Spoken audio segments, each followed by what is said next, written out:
Roger, thanks for dropping by. This is not going to look like my normal repotting sessions, but it is going to look like a conveyor belt. There is going to be speed involved. As you saw in part 1, there are 10 pots. There are now 10 plants. 10 selected plants. For some reasons, some of them have got a bulb that I just want off. It looks a bit rotten. So choose them, obviously. And others just because of their size. What I didn't realise is that there are some in that size pot. It's a bit different, isn't it? But I like to get Oncidium types in the tightest pot I can. So this may still work, but we do have the slightly bigger ones should we need them. And if they've got big root systems and they won't go in those pots, I'll put them to one side and I'll go and get some different pots in a minute. So we do them last. Any that don't look as though they're going to fit, put them to one side, come back to them in a minute. Right, this is to tip that into so that I can then put it back in there. So that's what that's for. Scissors in alcohol, they need to come out. It's the evaporation that does the business, not the dip. So we'll just sit those in air like that. I don't need a lot of space here for once. I've got some labels, and I know what somebody's thinking, and I know who that somebody is. Why don't you use your label maker? It might not be a bad idea for the future, but not when I'm in a hurry, and not when I haven't actually used it before and haven't practiced. Sometime or other, I'm going to sit down, you know, with some plant labels and do the plant labeler, you know, and I suspect I would use a colour for Derek's plants, a unique colour, so that they're all marked the same. But this is still the base label that the tape would get stuck on. Yeah, it's that size, and I deliberately got a label maker that does 2 lines because some of these names are so long that you wouldn't get them on one. So that's the theory, and that's why I'm not using the label maker today. I think it would mess me up a bit. As I said, I haven't practiced. Now these are going to go all over the place, aren't they? No, they're not. They're going to go in there with the pen. Sort of. Yeah, there we go. Right, labels. There's 100 there, so I don't think we'll run out. And of course the essential ingredient. Now that tells you what time of day this is, doesn't it? Because if it was late in the afternoon, like it often is when I'm doing this sort of stuff, that would be glass and it would be red, rather than china and brown. Right, as I said, a lot of these are Odontoglossum crosses. Some are actual Odontoglossums. Many of the crosses, a lot of the labels have either got ODM or ODA. I can't stand abbreviations. I despise them. Yeah, I really despise them. I see no reason why not to write the genus out in full. Then if you ever take it anywhere else, or anybody looks at your plant and picks the label up, they don't have to ask. It's there. I really do not like abbreviations. So the ODMs are Odontoglossum, the ODAs are Odontodias, which is Odontoglossum crossed with Cochliodas, and there are a few of those as well. There are some others, but that's just to explain those two. And as I said, I won't be using any abbreviations. Now, the yellow labels in here, I don't know what they're for. Yeah, I haven't got a clue. So we're starting off with an ODA, and it's Cochliodas. And with a name that ends in IAE, you would naturally assume it's a species, wouldn't you? It's not. It's actually a hybrid. That caught me out, that one, when I looked that one up. And, you know, I had a look at what's in it, what makes it up. Obviously, a Odontoglossum crossed with Cochliodas. The blooms look quite nice too. So that's what that one is. And it is a capital C, because it is actually a hybrid.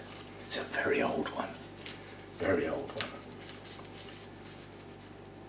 Right, so minimum root disturbance. If I can get away with just giving these a shake, I will.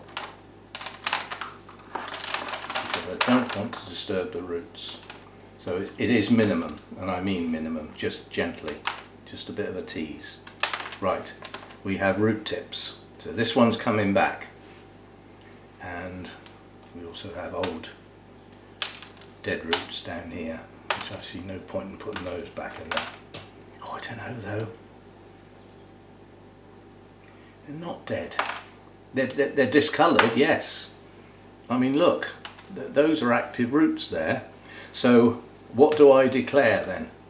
I declare that we have a bulb here with a single leaf, followed by, sorry, it's actually got two leaves. It's got a leaf and a bract. Followed by its latest growth, which has got the two bracts, one each side. That's where your spikes normally come out of, and two leaves on the top. It seems plump. Whether that's the right size for this plant, I don't know. It's a nice big piece of bark there. I'd love to pull that, and I bet it will pull that root off if I do, so I won't. And you notice I'm not touching the roots. I'm doing my best not to touch anything. I'm looking out for any moss. I want that off, if there is any. And there definitely was in some of the things. But that's all that's going to get. That's all it's going to get. So, do we take the back bulb off? If I want to pot that nicely, that is going to be at least half buried. And without a leaf on it, it's not growing. All that's going to do is eventually rot. So it is coming off. Preferably without too many roots. So I'm just trying to bend it away from the roots so that I can snip it on the rhizome. Jolly good. I suppose we'd better have some cinnamon, do the job properly. Apple pie time. Don't know what I mean, I'm not explaining it. Right, so we'll just seal that off. I was just going to say, you know what I'm like every time I see a bare rhizome? I have to have a good look for pretty colours. I doubt if we'll find any. I flippin' hope not. That's the last thing I need, is that somebody whose health was deteriorating and their care was getting less and less as time went on. Shortcuts may have been taken. So if the dreaded F was in there, it could be well in there, as they say. Right, so we've got old pot, don't need that. We've got old media in the tray, non-contaminating anything else. We have a nice little plant with some roots. So success number one. Now what we do, as this is, just looking round, is this one of the larger ones? No, I reckon, let's just try it. Let's just see if I can get that in there. I'd love to. It's going to be tight, but then it'll fill that pot. And then it can just be lifted out and put in a bigger one. So I'm going to try. So that goes in there. A little bit comes back in there, not a lot. These are not air cone pots. And this is a, you know, it's not a bad root system. So this is going to go right down into the pot. Twist it a little bit, make sure it comes away from the sides. And then this clean media is just going to go in there. Get knocked down into the base of the pot.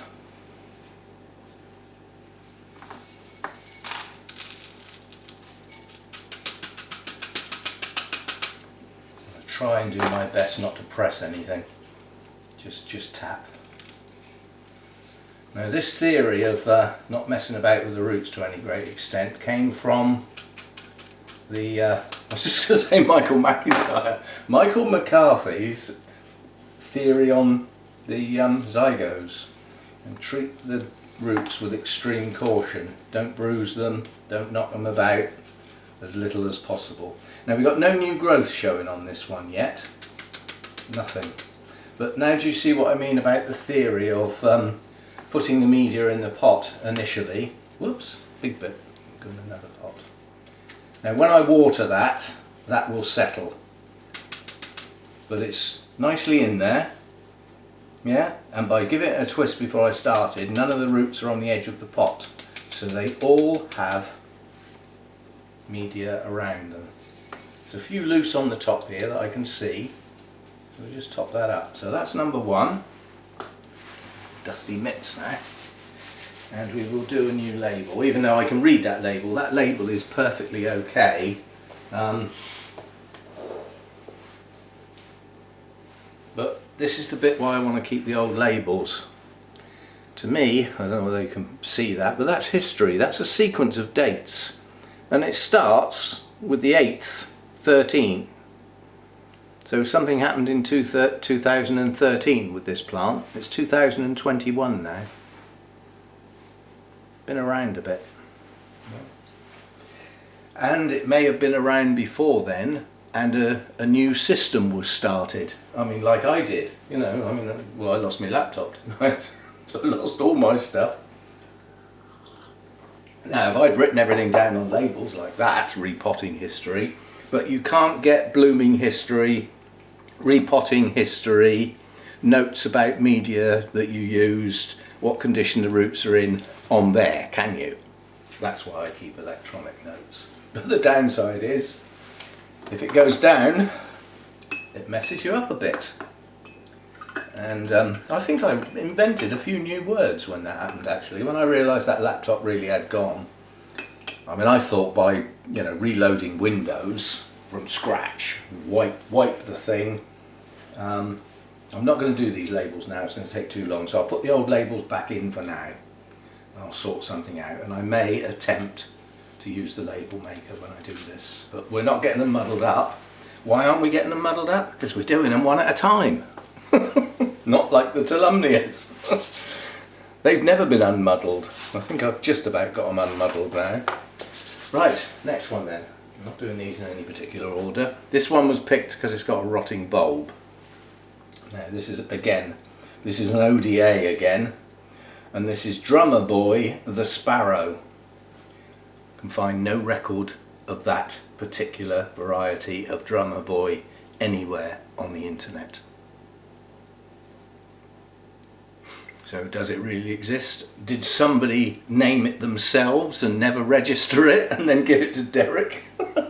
Who knows? We'll never know. You know, I mean, this information's lost. But there's two labels in there that both say that.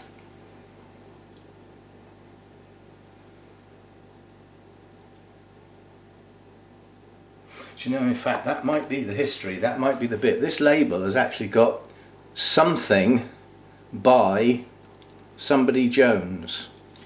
Now that could be the person who produced the cross, and it never got registered, and they named it the Sparrow and never got round to registering it, so it doesn't really exist. It's a made-up name, but Drummer Boy does, the actual hybrid, so that one can be looked up.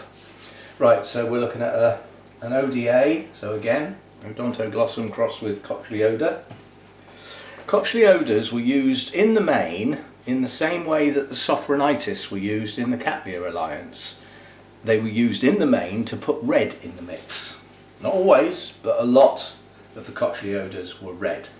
Now you mix that in with the other colours of Odontoglossums and you get those variety of colours in the deep pinks and purples, and in some cases actual reds. Right, what have we got in here then? I know we've got a bulb that's coming off, which is why I've just redunked my scissors. This is more like what I was expecting from all of them. This has not been in this pot long. It's virtually rootless. These are dry paper roots. It has no roots. So this is a rootless division with two rotting bulbs on the back. So by the time I finish with this, it's going to have that bulb, this bulb, which is not far off a new growth, it didn't mature properly, and an actual new growth just starting. And if I can gently get the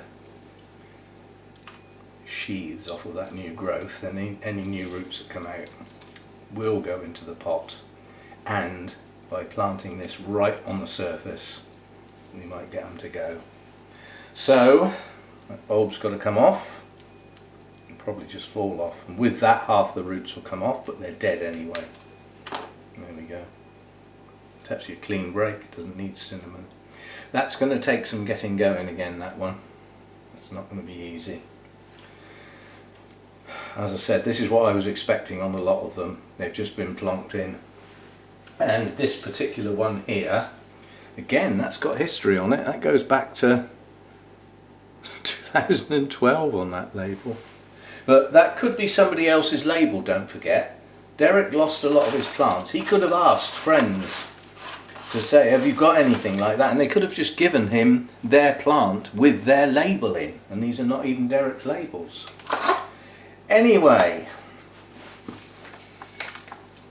so this one is just going to sit on the top, isn't it? It's not exactly going to be potted. At least the other one had some roots. And with 10 plants, I'm going to have to remember this session. Oh, I've got it on video, haven't I? As I say, when I come to update my notes, I need to know which ones had roots and which ones didn't, so that I can write suitable things on my notes. I want the fine mix on the top. Not a lot of point in tapping this down, is there? It's not exactly going to get in between a load of the roots, is it? But I want this sitting right on that surface, and this is where the old coconut husk does its thing, because it holds that moisture and air around the base of that little new growth, encouraging the roots by keeping the moisture there without it being soggy. So that's that one. And again, I'll keep the label. It's readable. I'll do a new one later. Just settle it in a bit. Having settled it in, I can get a bit more media in around that little bulb now. And I'll have to handle these incredibly carefully for a while, because when those little new roots start, which hopefully they will, again, old part of the plant back against the pot, new growth in the middle. So that's now got room for 2 new bulbs.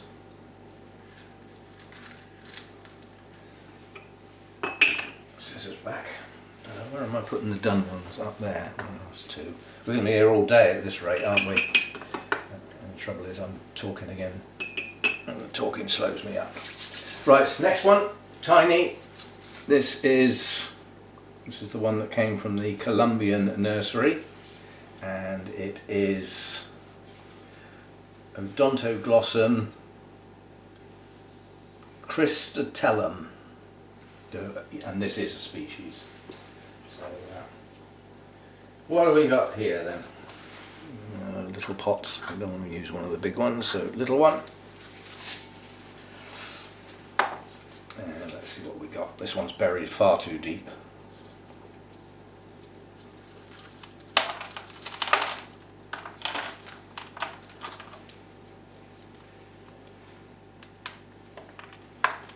Fragile. These are sort of papery, but it's got a good root, one singular, and some signs of some more that may now branch out. And this is the sort of thing I sort of think of, you know, people who've been growing years, don't bury pseudo bulbs in the mix, they rot. And if you can't get them in there, then cut the flipping things off. You do more damage to the plant from the rot on that bulb getting into the rhizome. So again, we'll get that sheath off if I can. It's fragile, this one, very fragile. It looks like the sheath has been holding moisture, and it looks like it might have even got into that little growth. There's some signs of black there, so we'll get it off so that it can dry properly. That's better. And we have some roots. It's not a nothing type root system, there is some there. Sheaths off, so going to take some recovery though. I mean, it's not a good plant, is it, by any means. Right, scissors back in there, and big stuff in the bottom. Bigger stuff in the bottom. There's no big stuff here really, is there? Right, how deep are you going to go? Not very. And I want that root in the media this time, not hanging out the top. So down like that.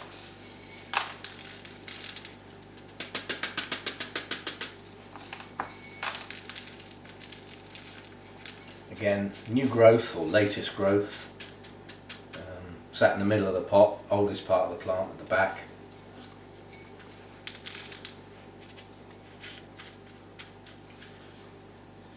And new growth just on the surface this time, not buried like it was before.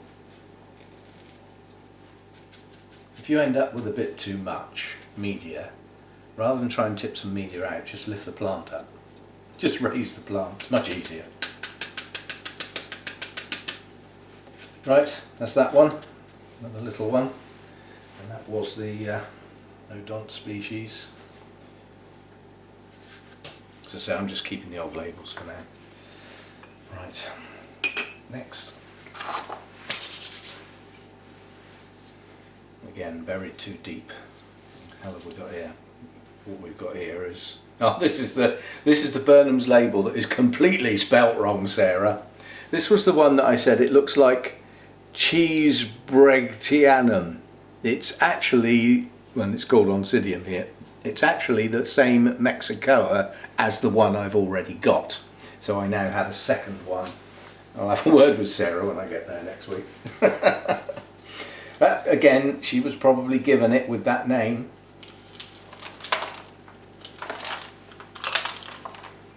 Totally different mix this time. This looks like something out of the flipping garden compost bin, this mix. But, nice root there. One, singular. Precious. And some older ones that got buried in the pot. That again, I'm just going to get the moss off and leave it. Just don't want to disturb these any more than I have to. So, that's the old media off. There are signs of new roots on this one. You can see there's one here and one there. So there are some new roots, and these tips down here look active. So some of these long thin ones are actually alive as well. So tiny little plant again, but it's okay, you know, it's going to make it. It's going to make it, he says confidently. Of course it will. All we can do is hope, can't we? You know. But I think all of these getting in some fresh media is going to do them some good. And like I've said, the minimum root disturbance is really based on not bashing them around and poking and prodding. It's based on, oh, there's another tiny little new root shoot there. Let's try and save that and not knock it off. Now I've spotted it. It's right on the very base of that little new growth. So it's got 3 new roots, one just starting, 2 already there, and some roots existing, like longer roots, that are actually active. They're okay. Right, plant's just sat on the surface, a little bit more around the base of that new growth, to make sure that tiny little root stub gets into something. Right, that's that one. I'm putting the label back in to remind me that the name's wrong. Right, that's that one. Next, what have we got now? We've got, oh goodness me, this is a, oh, this is the strange one. Miltonia spectabilis cross with ODA, so Odontodia, Elphion Golden Gate. That doesn't exist, but there is an ODA Golden Gate, so I'm not quite sure what that word is. Not quite sure at all. Could even be the nursery. And then it's got this date, 1984 on it. So that's an unusual one. And this is the first time we've had a Miltonia involved. And it's spectabilis, which is really big, substantial plant. There it is. It's huge. But, you know, if it's crossed with a miniature, maybe that's what it's done. So what have we got here then? Quite a bit of charcoal in the bottom of this one.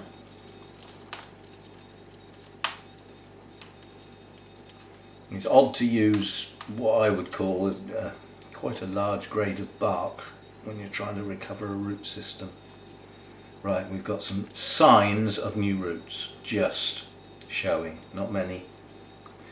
And then we've got a shriveled bulb, a bulb that I can only bury, and another one that I can only bury. I'm afraid they have to come off. So you see the little new roots there on the new growth. So all I'm going to end up with is very little. But this section of the plant is coming off. Unfortunately, that is going to take some of the root system with it. But not the new roots. They're the important ones. See, that leaves next to nothing, but it leaves the important bit. What about that little one there? So if I pot it with that little tiny one on, it's going to have to be buried. So we can't. It's got to come off. I'm trying to work out, can I get it off without taking the couple of new roots that I've got? Yes, just. Right, so that's it. That's what we're left with. So this one will struggle, but the new roots are starting. And hopefully they'll finish. I've started, so I'll finish. So there we go. See what we can do with that. Tiny little one this time. Right. Oh, do you know what? I was thinking there's something missing. It's the coffee, isn't it? Right. This is the 5th one. I'm going to stop after I've done this one and break the video into another part. It's too long for people to watch, so especially as it is quite repetitious. So I've done 5, or I will have done 5 when I've done this one. There's 5 left to go. I'll carry on filming and doing it. I just want to break the video into, you see what I mean, so that it's not too long for people to watch.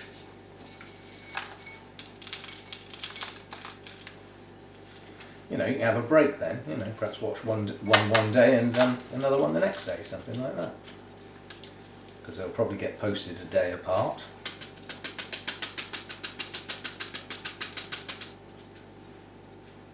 So this will in fact be, this is the 2nd video I've done today, and the next part will be the 3rd video I've done today, and only one of them will get posted, so I've now got 3 days worth of videos ready to go. Or I will have when I've finished. Right, so that's the first 5, and I can say it now, the next 5 is going to be a repeat of what you have just seen. So it'll be having a look at the name of the plant, getting them out of the pots, doing exactly the same as what I've just done for these 5. So now you know whether you can choose whether you want to watch what will be part 3, this being part 2. Yeah, it gives people a choice, which I think is a good idea. So I'll break off there, and thanks for joining me in this kitchen session. I did say it was going to be a bit of a conveyor belt, but this is unusual for me to do one plant at a time and have the media for that particular plant ready to go. But I think given the number of plants and, you know, moving them from one side to the other, not done, doing and done, is actually working quite nicely for me. So, right, possibly see you in part 3. Thanks for dropping by.